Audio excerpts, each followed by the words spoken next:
The Hearts of Gold podcast is brought to you by the Grow and Share Network, produced by Off the Walter Media Productions. Hi, thanks for joining us today. Today we have Parnika with us.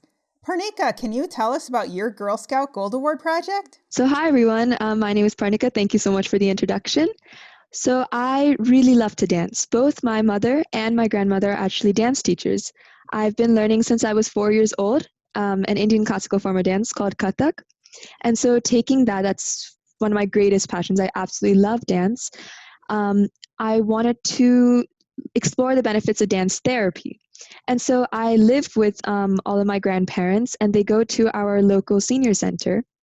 And so there, what I decided to do is take what I know about dance, and I decided to go to these senior centers and just have dance workshops with the senior citizens there, and they absolutely loved it. And so this was actually my Silver Award project. And so taking that a step forward for my Gold Award project, not only did I go to senior centers, but then I also went to rehabilitation centers, which most of the people were unfortunately in wheelchairs. And then I also went to several schools. I, in fact, even started a dance club at my high school. And so just teaching everyone the benefits of dance therapy and doing kind of funny, silly dance games just to get them in higher spirits and improve their mood, improve their health. That was my project. And so two components of your Gold Award project were therapy, as you said, for those, for example, in wheelchairs, and also mental health. So can you expand a little bit more on how dance connects with those? Dance, as you may know, is a form of exercise, correct? And so just with any form of exercise, there's a release of endorphins, or like the happiness that you feel when you do any form of exercise. That is what I wanted to focus on.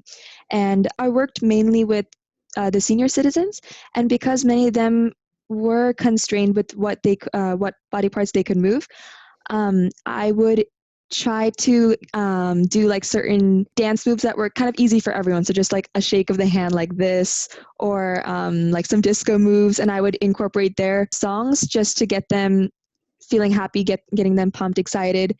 And so I just wanted to focus on happiness. That was the main goal of this project, using dance to make everyone happy and healthy. What was your biggest takeaway from your project? Any involvement with the community is incredibly fulfilling. I mean, when you work with anyone and you see them, the smile that comes onto their face is just it's an incredible feeling.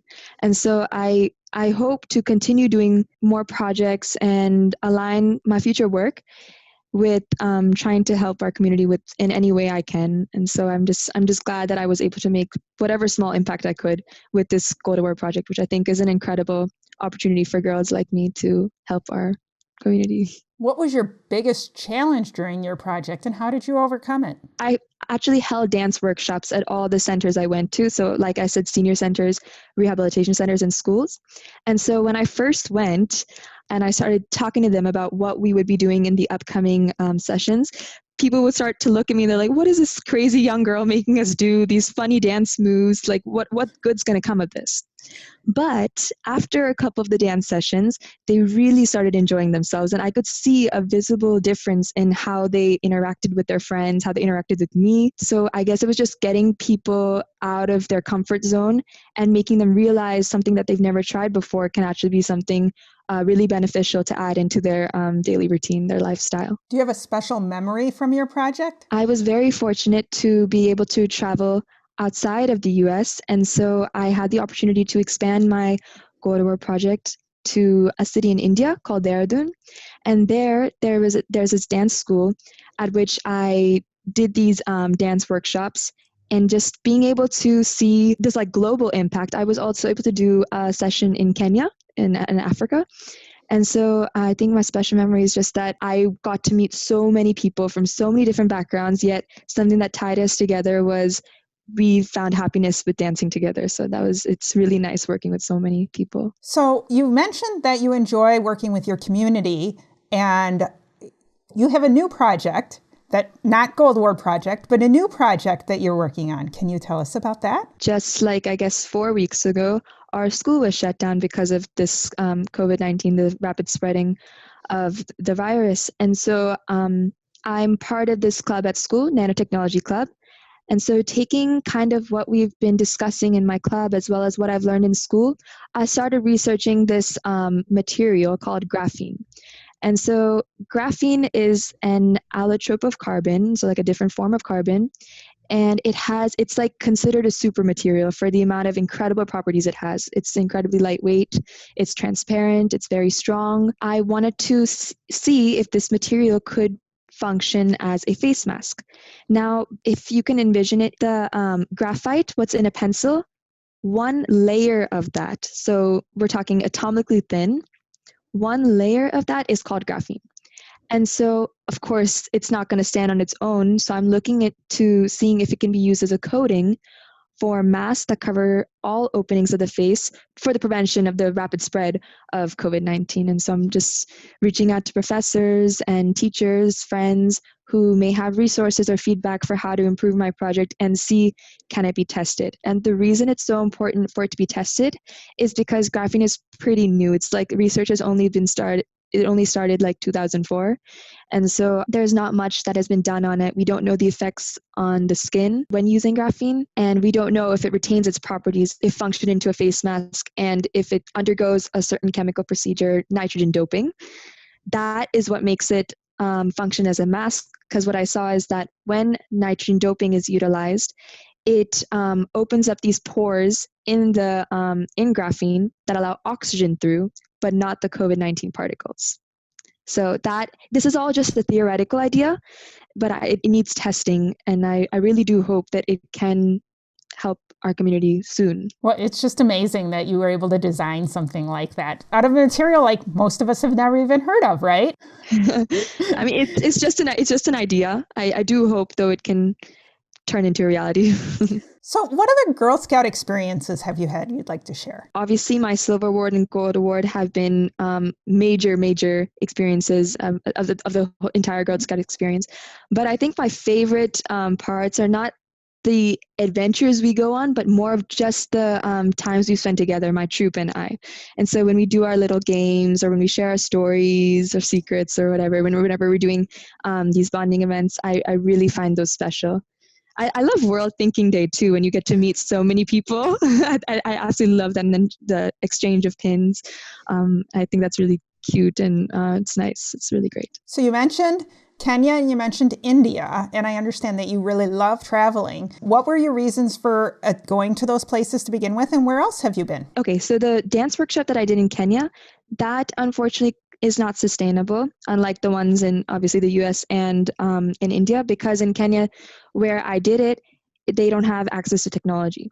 I guess I should probably go more into depth about what I exactly did with my project. So not only did I do the dance workshops, but then I thought to be able to expand my audience or the people that I can actually connect with, I created like these dance videos, adapted dance routines. So like if you maybe have like a broken arm or something, if you cannot move your right arm, then I have certain choreographies that don't utilize the right arm and just kind of dances that people can follow. So in Kenya, because they don't have technology, it's not sustainable.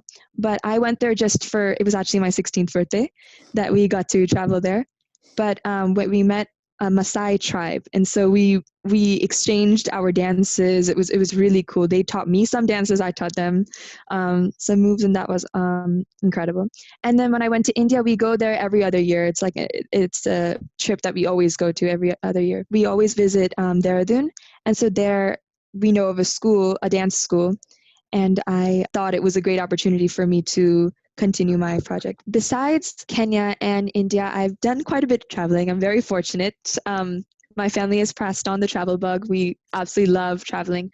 And so I've been to Mexico, Caribbean islands, Scotland, London, at least like 14 states in the United States, Dubai, Paris, France. What were some of your favorite things from the different places you've traveled to? I love speaking with the local people. Like I think my favorite place that I've been to, I don't think I mentioned it, Dominican Republic. And so when we went there, I had gone with my cousins, and they wanted to spend time at the beach, but I insisted that I really wanted to just speak with people. So I dragged my parents into an Uber, and I wanted to use my Spanish skills that I had learned from school.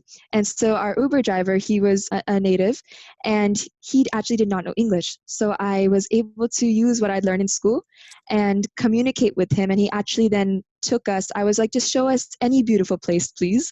And he took us to this beautiful rainforest, and you could see these like rivers, and it was absolutely gorgeous. But I love speaking with people and just interaction. I really enjoy that. What else would you like to share with our audience? One thing I wanted to mention about my Girl Scout project is that if you are interested, there is an app coming out soon that will have these dance tutorials, and I hope to make it so that if you can take a picture of yourself, and it'll be able to identify which body part you may be constrained with. So like I was saying before, if you're maybe in a wheelchair, it'll then show you adapted dance routines that I have choreographed, and something that you can follow just to relax and just to enjoy. And so then about my mask, I wanted to include, it covers all openings of the face, which is what I think is very essential to the current masks. And nitrogen doping is what makes the utilization of graphene breathable, is what I think. Again, it's all theoretical, just based on my research. One drawback of it is that it is incredibly costly.